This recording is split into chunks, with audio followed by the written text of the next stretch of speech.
वारकरी संप्रदायातील ज्येष्ठ श्रेष्ठ मित्रांनो, आज आपण जवळजवळ 4 महिने घरामध्ये बसून आहोत. कीर्तनं, प्रवचनं, सप्ताह सर्व काही बंद आहे. पण या काळात सुद्धा आपल्याला चांगला वापर करता येईल अशा प्रकारचं एक विज्ञान, सुधारित विज्ञान, पुढं गेलेलं विज्ञान आपल्या हातात आहे. नेट अर्थात ज्याला आपण व्हॉट्सअप म्हणूया, फेसबुक आहे आणि गुगल आहे, यूट्यूब आहे. या माध्यमातून आपण एकमेकाला अध्यात्माची, विचाराची देवाणघेवाण करू शकतो. असं एक प्रभावी माध्यम आपल्या हातात आहे.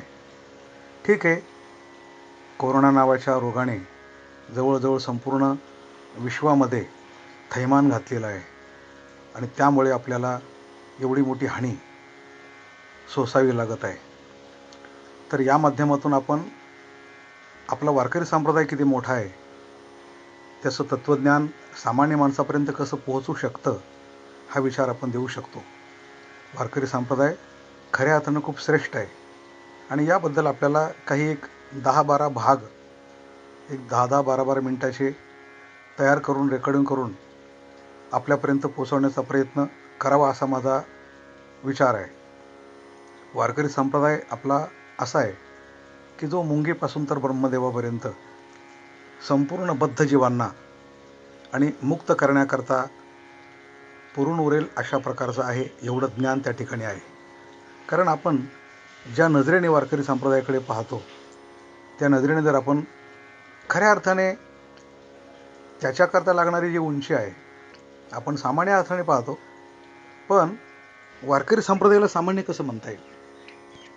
कारण त्यामध्ये अनादित्व आहे, त्यामध्ये वैदिक परंपरा आहे आणि अनादित्व, वैदिक परंपरा ही जगातल्या कोणत्याही संप्रदायाला, कोणत्याही धर्माला, कोणत्याही समाजाला लाभलेली नाही. यात कोणत्याही प्रकारची अतिशयोक्ती नाही.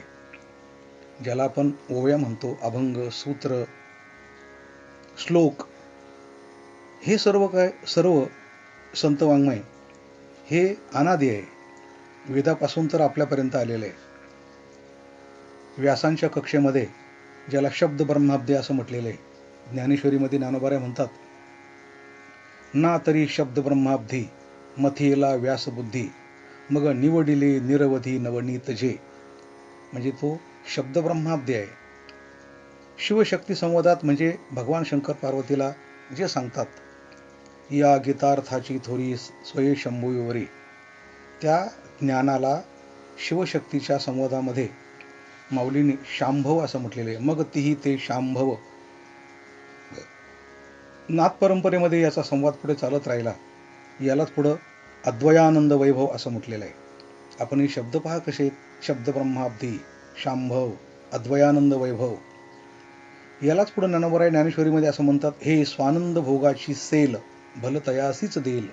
स्वानंद भोगाची सेल असं माऊलीने नाव दिलेलं आहे. आणि जगद्गुरु तुकाराम महाराज यालाच रसायन असं म्हणतात. प्रवृत्ती निवृत्तीचे अटोनिया भाग उतरले चांग रसायन. चांगलं रसायन तुकाराम महाराजांनी केलेलं. अर्थात रसायन म्हटलं की पाठीमागच्या सर्व क्रिया त्यामध्ये आल्या. भिजवणं, आटवणं, त्याला गाळणं, वाळवणं, तळणं, ज्या काही असतील त्या सर्व प्रकारच्या क्रिया पूर्ण करून झाल्यानंतर जे निर्माण झालं त्याला रसायन तुकाराम महाराजांनी म्हटलेले. आणि अशा प्रकारचं रसायन तुकाराम महाराज अभंगामध्ये आणतात. ते अभंग आपल्याजवळ आहे. या सर्व अभंगांना, ओव्यांना आपण संत वाङ्मय असं म्हणतो. मग ते ज्ञानोबा असेल, नामदेव असेल, एकनाथ महाराजांचं असेल, तुकाराम महाराजांचं, सर्व संतांचं, याला आपण संत वाङ्मय असं म्हणतो. हे संत वाङ्मय आपल्या हातात आलं.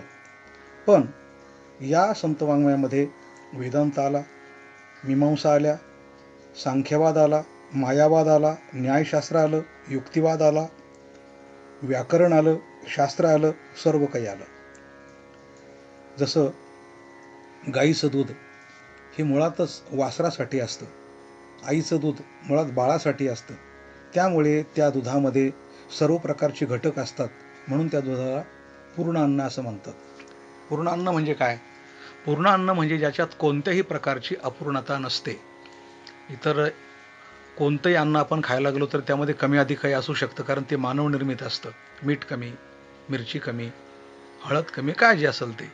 पण संत वाङ्मय हे मुळामध्ये हे सामान्य माणसाकरता निर्माण झालेलं असल्यामुळे त्याच्यामध्ये वेदांताच्या ज्या काही कमी अधिक प्रमाणात मात्रा असायला पाहिजे त्या मुळातच आहे. आणि म्हणून या संत वाङ्मयामध्ये वेदांताचा गाभा आहे. या संत वाङ्मयात मीमांसकांची मीमांसा आहे, कपिल महामुनींचा सांख्यवाद आहे, आचार्यांचा मायावाद आहे, नैयायिकांचा न्याय आहे, न्यायशास्त्र आहे, ज्ञानोबऱ्यांचा युक्तिवाद आहे, एकनाथ महाराजांचं भागवत आम्हा सापडले वर्म करू भागवत धर्म, हे भागवत त्यामध्ये आलेलं आहे. आणि मग तुकाराम महाराजांनी हे सर्व एकत्र करून याचे अभंग तयार केलेले आहे. याला तुकाराम महाराजांनी असं म्हटलेलं आहे, प्रवृत्ती निवृत्तीचे आटोन या भाग उतरळे चांग रसायन. अशा प्रकारचं रसायन आज आपल्या हातामध्ये आहे. संत वाङ्मय पाहण्याकरता आपल्याला तशा नजरेनेच पाहिलं पाहिजे. आपण अभंग पाहतो, पाठ होईल का, सोपा आहे का, चाल लावता येईल का, याला ठाई लावता येईल का, यावर विनोद करता येईल का, अशा कनिष्ठ नजरेने जर आपण संत वाङ्मय पाहिलं तर केवळ या संत वाङ्मयाचा मनोरंजनासाठी उपयोग होईल किंवा पोट भरण्यासाठी उपयोग होईल, या पलीकडे काही होणार नाही. तर जर आपल्याला वेळ मिळालेलाच आहे, कुठल्याही कीर्तनकार प्रवचनकारांना इतका जास्त वेळ चिंतनाकरता कधीच मिळाला नव्हता. तो आज मिळालेला आहे, कारण आपण घरात बसलेलो आहोत, जाऊ शकत नाही कुठं. तर मला वाटतं ही संधी आहे, गाभ्यामध्ये शिरायची संधी आहे, संत वाङ्मयाचं निरीक्षण करायची संधी आहे. सध्या चातुर्माससुद्धा बंद आहे, त्यामुळं घरात बसून आपण याचं चिंतन करू शकतो. आणि एका वेगळ्या नजरेने, अर्थात संत वाङ्मय वाचता वाचता आपल्याला चांगल्या प्रकारची नजर प्राप्त व्हावी, अशी नजर आपल्याला मिळावी. कोणती वस्तू आपण एकदा सामान्य नजरेने पाहतो, काय दिसतं आपल्याला? समजा आपण हिमालय पाहिला, डोंगर दिसला, नाही, त्यामध्ये हिम नावाची देवता आहे. हिमवंत दोष खाय म्हणून आपल्याला कुठल्याही नदीत स्नान करताना पहिलं त्या पाण्याला नमन करावं लागतं, त्याचं पूजन करावं लागतं. कारण का? त्यामध्ये देवता असते. हिमालयामध्ये हिम नावाची देवता आहे, म्हणून हिमवंत दोष खाय असं म्हटलेलं आहे. सह्याद्रीमध्ये सह्य नावाची देवता आहे. दगडगोटे म्हणजे सह्याद्री नाही, तर सह्य नावाची देवता आहे. गंगेमध्ये गंगा आहे. हो, केवळ पाणी म्हणजे गंगा नव्हे, त्यामध्ये गंगा नावाची देवता आहे आणि ती भगीरथाने आणलेली आहे. हे सर्व संत वाङ्मय आपल्याला शिकवतं की गंगा जर पाहिली, डोळ्यासमोर भगीरथ दिसला पाहिजे, प्रयत्न दिसले पाहिजे, गंगा माता दिसली पाहिजे. हो, ध्वज पाहतो आपण, ज्ञानोबरांनी दृष्टी देण्याकरता काय म्हटलेलं आहे? चिरगुट नाही, ते कपडा नाही, तो ध्वज आहे. पा हे पा ध्वजेचे चिरगुट, राया जतन करिता कष्ट. पाहे पा, पाहे पा का? ज्ञानेश्वरी जेवढ्या ओव्या आहेत ना, पाहे पा दूध पवित्र आणि गोड, त्यामध्ये 2 आवरणं कसे घालवता येतील. एकदा पहा, दुसऱ्यांदा पारदर्शक नजरेने पहा. एकदा पाहिलं अंधाराचं आवरण गेलं, दुसऱ्यांदा पाहिलं अज्ञानाचं आवरण गेलं. 2 आवरणं जाऊनच वस्तूचं खरं ज्ञान होत असतं. म्हणून पाहे पा. तर पाहे पा ध्वजेचे चिरगुट, राया जतन करिता कष्ट. जसं त्या चिरगुटाला आपण चिरगुट नाही म्हणू शकत, तो ध्वज आहे, तसं गंगेच्या पाण्याला पाणी नाही म्हणू शकत, ती देवता आहे. ही नजर आपल्याला संत वाङ्मयाने प्राप्त करून दिली. अभंगाकडे पाहिलं, एकदा पाहिलं अक्षरं दिसली, आत जाऊन पाहिलं अभंग दिसले. एकदा पाहिले अभंग दिसले, हो, आत जाऊन पाहिलं कळकळ दिसली. एकदा पाहिलं, सहज पाहिलं तर आपल्याला पिंपळ दिसला, पण तो पिंपळ म्हणजे भगवंताची विभूती. भगवद्गीता सांगते अश्वत्थसर वृक्षाणाम. हो, ती भगवंताची विभूती असल्यामुळे हो, पिंपळ पाहिलं की त्याच्यामध्ये आपल्याला भगवंताची विभूती दिसली पाहिजे. सागर, सागर पाहिला की सगर दिसले पाहिजे. भागवत वाचा आपण, भागवतामध्ये असं वर्णन आहे, सागरांनी म्हणजे सगरांनी हो सागराची निर्मिती केलेली आहे. म्हणजे सागरामध्ये सगर आपल्याला दिसला पाहिजे. भारत देश, भारत देश हे जे नाव आहे, एका त्यागी अशा भरत राजाच्या त्यागाचं ते प्रतीक म्हणून भारत अशा प्रकारचं नाव आहे. तर भरताचा भारत असं अशी नजर आपल्याला संत वाङ्मयाने प्राप्त करून दिली आहे. जो ज्येष्ठ पुत्र अशा प्रकारचं भरत. तसंच आकाशात जर पाहिलं तर त्रिशंकू, अर्थात ज्याला तिकांड म्हणतात माणसं, त्रिशंकू. त्रिशंकू ही एक पाहण्याची नजर आहे आपल्याला की तो प्रभू रामचंद्राचा पूर्वज आहे. प्रभू रामचंद्राने अर्थात जेवढे म्हणून सूर्यवंशामध्ये महान प्रतापी शूरवीर झाले, त्या शूरवीरांनी जे पराक्रम केले, त्या पराक्रमाची चिन्ह आजही ठिकठिकाणी दिसतात आपल्याला. आता प्रभू रामचंद्राने रामसेतू तयार केला वानरांच्या हातून. वानरा हाती लंका घेविली म्हणे तुका. त्यांची जी शक्ती आहे काय आहे? रामसेतू म्हणजे काय? भावना आणि तर्क यांचा कधीही न बसलेला मेळ.